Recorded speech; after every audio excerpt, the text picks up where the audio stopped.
Ano yan guys, yung doubt, dalawa naman yung pwedeng puntahan yan. Normal po yung magduda. Normal po yan. Sino ang hindi nagduda dito?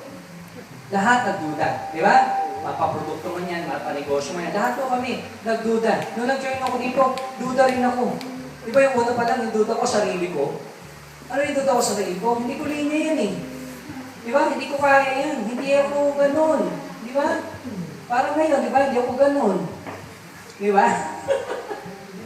Ayun guys, ano marami mababago sa iyo dito eh, no? Hindi lang matutulang dito yung kalusugan mo, hindi lang yung kalusugan, pati pamumuhay mo, pati yung personality growth mo. Naniniwala ba kayo? Hindi madali magsalita sa harap. Naniniwala po ba kayo? Subukan nyo kaya? Sino ang gusto sumbuk ko? Para malaman nyo. Alam nyo yung mga pinatatayuhan ko, lalo pang mabago, halos hindi makapagsalita yung iba. Pag pinatayo ko na, ikaw mag-present ng company, hindi na makapagsalita. Alam niyo yun? Di ba imagine mo, dito ka lahat ng mga mata nakatingin sa'yo? Diba? So guys, na-develop yan, nag-i-improve yan. So, may practice yan na ginagawa. So, may training din tayo dyan. Okay? So, yung duda, kailangan mo wala yan. Ang importante lang, yung duda mo, dalhin mo doon sa pag-aaral. Tama po ba? Dalhin mo sa pag-aaral. Kasi pag ang duda mo, nanatiling duda, wala nang chance. Diba? Kasi duda ka na eh. Parang parang negative na kagad. Ayaw mo na kagad. Sinara mo na yung isip mo. Ay, hindi ako mahilig dyan. Ay, hindi ko linya yan. Diba? Mga ganun na. So, wala nang chance. Pero, totoo kaya yan? Di ba yung nagtataka? Pag may mga in-invite kayo, marami nagtatanong. Diba? Why? Duda sila. Gusto nilang masagot yung tanong sa isip nila. Tama, diba? Kasi pag nasagot yan, mawawala yung duda nila. Totoo ba yan? Nakakadagdag ba ng ani yan? O ikapunta ka sa demo park ko para makita mo. Di ba? Duda yun eh. Pag nakita niyo yung resulta, ay, totoo pala. Di ba? Nasatisfied ba? Satisfied, di ba? Kailangan lang gamutin mo lang yung mga duda niyon. Sa sarili mo, ikaw mismo ang gagamot niyan. Kailangan alamin mo, pag-aralan mo. Kaya nga meron ganito eh, di ba? May mga training show tayo. This coming September 28, meron po kami special training sa Ortigas. Magpupunta iba, mag-aeroplano iba, magbabarko iba, magta-travel.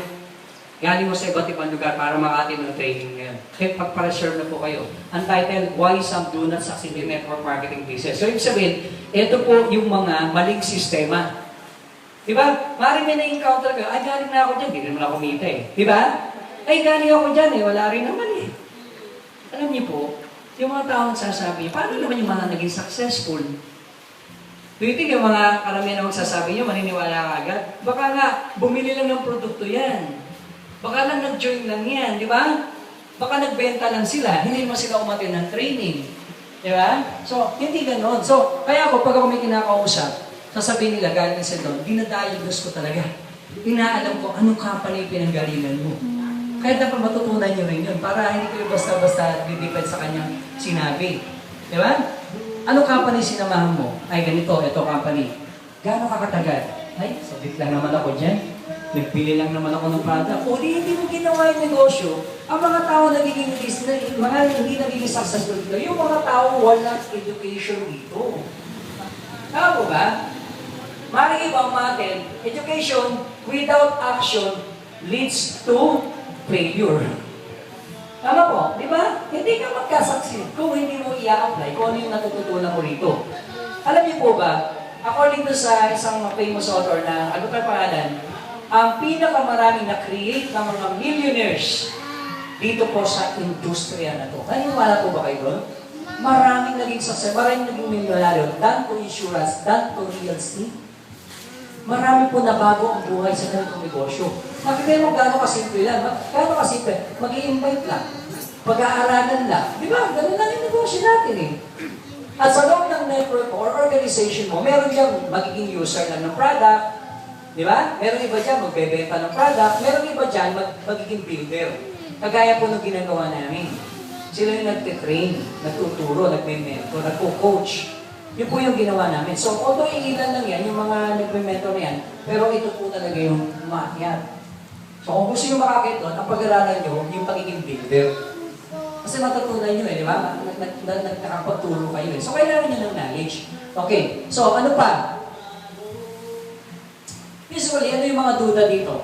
payout plan. Naku, sa simula lang naman yan, baka sa susunod wala nang kitaan dyan. Di ba? Meron ganun eh.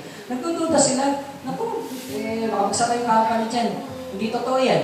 Oh, company. Diba? Apply pilot company yan. Bukas, makalawa, wala na yung kumpanya. Lumipat na yung may-ari, si James Ong. Guys, ayun po, dumating na doon sa punto, yung tinatawag na parang unos o tsunami, ang women's home. Pero hindi po natibag. Gamit sa na-share na yung Sir James noong 2010, meron ng ganun. Pero nanatili po. May mga rumors ganun, naaalis na yung may-ari, ganito. Ang dami may nagpakalat. Pero hindi mo nangyari yun. Ilang taon na tayo. Tapos yung mga time niya, wala pa mga sasakyan yung mga tao, wala pa gano'ng mila. Pero may nagpapakalat na ganung rumors. Pero nanatili, nakatayo ang kumpanya natin. Diba? So guys, ang ganda ng produkto natin. Yung pa nagdududa sa produkto. Diba? Itong lahat ng duda na to, kung hindi mo pag-aaralan ito, di ba? At kung hindi mo susubukan to, hindi mo malalaman na maganda ito. Mananatili yung duda mo. Guys, yung pagkain, bago putahe yan, kahit anong titik mo dyan, pwede mong isipin niya, masarap kaya yan o hindi. Masarap kaya yan o hindi. Malalaman mo masarap o hindi kung hindi mo titik mo. Ganon din yung negosyo natin. Di ba? Dahil dito, kaya nagka-fail sila. Di ba? Kaya, hindi pa nga nagsisimula, failed na eh. Di ba? Kasi nga doon sa duda na yan. So, kailangan pag-aralan mo yung kitaan dito. Pag-aralan mo yung kumpanya, pag-aralan mo yung produkto. Kagaya sabi ko, kailangan ikaw maging produkto ng produkto na to. Kasi ito yung papasukin mo negosyo. So, dapat ikaw may kwento. Kasi pag marami kang kwento, may ginamit mo produkto, ginamit ka mag-anak mo, family members, kaibigan mo, tapos may gumaling dyan, may gumanda yung ani, di ba? Napanyo ng antibiotic, gumanda. Ang dami mong kwento. Pag marami kang kwento, marami kang kwenta. Kaya, marami kang kukwentahin. Ako yung sabihin. Pag wala kang kwento, wala kang kwenta. Wala kang kukwentahin. Yun lang yun eh. Kasi yung business natin, sharing business. Mas masarap magkwento ng totoo kaysa sa nagbebenta ka lang. Tama po ba? Kailangan kasi makita sa iyo. Di ba? Baka nagpe-present, nagpapaliwanag ka, yung maganda ang produkto, maganda yung product na ito eh. Hindi maniniwala sa akin yung tao o bubuo ko doon sa harap. So baka sabihin sa akin, hindi ka gumagamit ng product, no? Tama, di ba? Oo. So sabihin, kailangan pakita mo, kailangan ma-overcome yung mga duda na yan. Ano yung sunod?